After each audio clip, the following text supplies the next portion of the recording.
ನಮಸ್ಕಾರ ಮನಿ9 ಕನ್ನಡದ budget highlights ಕಾರ್ಯಕ್ರಮಕ್ಕೆ ಸ್ವಾಗತ. ಇವತ್ತಿನ ಎಪಿಸೋಡ್ನಲ್ಲಿ ನಾವು ಈ ಬಾರಿಯ ಕೇಂದ್ರ ಸರ್ಕಾರದ ಬಜೆಟ್ನಲ್ಲಿ ಲಕ್ಷದ್ವೀಪದ ಪ್ರವಾಸಿ ಮೂಲಸೌಕರ್ಯಕ್ಕೆ ಎಷ್ಟರ ಮಟ್ಟಿಗೆ ಹಣವನ್ನು ಮೀಸಲಿಡಲಾಗಿದೆಯೇ ಎಂಬುದರ ಬಗ್ಗೆ ಒಂದಷ್ಟು ಡೀಟೇಲ್ ಆಗಿ ತಿಳಿದುಕೊಳ್ಳುವಂತಹ ಪ್ರಯತ್ನವನ್ನು ಮಾಡೋಣ. ಮಾಲ್ಡೀವ್ಸ್ ಮತ್ತು ಲಕ್ಷದ್ವೀಪದ ವಿಚಾರ ಬಜೆಟ್ಗೂ ಮುನ್ನ ಜೋರಾದ ಚರ್ಚೆಗೆ ಕಾರಣವಾಗಿತ್ತು. ಇದೇ ಕಾರಣಕ್ಕೆ ಏನೋ ಅನ್ನುವಂತೆ ಹಣಕಾಸು ಸಚಿವೆ ನಿರ್ಮಲಾ ಸೀತಾರಾಮನ್ ಪ್ರವಾಸೋದ್ಯಮ ಅಭಿವೃದ್ಧಿಗೆ ವಿಶೇಷ ಆದ್ಯತೆಯನ್ನು ಕೊಟ್ಟಿದ್ದಾರೆ. ಆನ್ಲೈನ್ನಲ್ಲಿ ಚಲೋ ಲಕ್ಷದ್ವೀಪ ಅಭಿಯಾನ ಸಹ ಆರಂಭ ಆಗಿತ್ತು.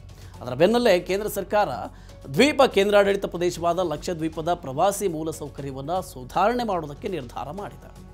ಮಾಲ್ಡೀವ್ಸ್ಗಿಂತ ಭಾರತಕ್ಕೆ ಅತಿ ಹತ್ತಿರವಿರುವ ಸುಂದರ ಲಕ್ಷದ್ವೀಪ ಮುಂದಿನ ದಿನಗಳಲ್ಲಿ ಕೇಂದ್ರ ಸರ್ಕಾರದಿಂದ ಹಲವು ಯೋಜನೆಗಳನ್ನು ಭಾರಿ ಅನುದಾನವನ್ನು ಪಡೆಯಲಿದೆ. ಈ ಭಾಗಕ್ಕೆ ತೆರಳುವುದಕ್ಕೆ ಒಂದೇ ಒಂದು ವಿಮಾನ ನಿಲ್ದಾಣ ಇದೆ. ಹೊಸ ವಿಮಾನ ನಿಲ್ದಾಣ ಮಾಡುವುದಾಗಿ ಇತ್ತೀಚೆಗಷ್ಟೇ ಭಾರತ ಸರ್ಕಾರ ತಿಳಿಸಿತ್ತು. ಲಕ್ಷದ್ವೀಪ ಪ್ರವಾಸೋದ್ಯಮ ಅಭಿವೃದ್ಧಿ ದೇಶೀಯ ಪ್ರವಾಸೋದ್ಯಮ ಕಡೆ ಹೆಚ್ಚುತ್ತಿರುವ ಜನರ ಆಶೋತ್ತರಗಳನ್ನು ಉತ್ತಮ ರೀತಿಯಲ್ಲಿ ಈಡೇರಿಸುವ ನಿಟ್ಟಿನಲ್ಲಿ ಲಕ್ಷದ್ವೀಪ ಸೇರಿದಂತೆ ದೇಶದ ಸುಂದರ ದ್ವೀಪ ಸಮೂಹಗಳನ್ನು ಪ್ರವಾಸೋದ್ಯಮ ಹೊಸ ಕೇಂದ್ರಗಳಾಗಿ ಅಭಿವೃದ್ಧಿಪಡಿಸುವುದಕ್ಕೆ ಕೇಂದ್ರ ಸರ್ಕಾರ ಬದ್ಧ ಅಂತ ಸಚಿವೆ ನಿರ್ಮಲಾ ಸೀತಾರಾಮನ್ ತಮ್ಮ ಬಜೆಟ್ನಲ್ಲಿ ಹೇಳಿದ್ದಾರೆ. ಇನ್ನು ಧಾರ್ಮಿಕ ಪ್ರವಾಸೋದ್ಯಮಕ್ಕೂ ಕೂಡ ಹೊಸ ವಿಂಡೋ ತೆರೆಯೋದಕ್ಕೆ ಕೇಂದ್ರ ಸರ್ಕಾರ ಮುಂದಾಗಿದೆ. ಈ ನಿಟ್ಟಿನಲ್ಲಿ ಪ್ರಮುಖವಾದ ಪ್ರವಾಸಿ ತಾಣಗಳನ್ನು ಅಭಿವೃದ್ಧಿಪಡಿಸಿ ಬ್ರ್ಯಾಂಡಿಂಗ್ ಮಾಡೋದಕ್ಕೆ ಮತ್ತು ಇವುಗಳ ಕುರಿತು ಪ್ರಚಾರ ಮಾಡೋದಕ್ಕೆ ರಾಜ್ಯಗಳನ್ನು ಉತ್ತೇಜನ ಮಾಡಲಾಗುತ್ತೆ.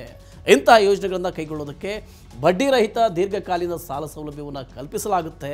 ಇಂಥ ಪ್ರವಾಸಿ ಕೇಂದ್ರಗಳಿಗೆ ಅಲ್ಲಿನ ಗುಣಮಟ್ಟದ ಸೇವೆಗಳ ಆಧಾರದ ಮೇಲೆ ರೇಟಿಂಗ್ ನೀಡೋದಕ್ಕೆ ವ್ಯವಸ್ಥೆಯೊಂದನ್ನು ರೂಪಿಸಲಾಗುತ್ತೆ ಅಂತ ನಿರ್ಮಲಾ ಸೀತಾರಾಮನ್ ಮಾಹಿತಿ ಕೊಟ್ಟಿದ್ದಾರೆ.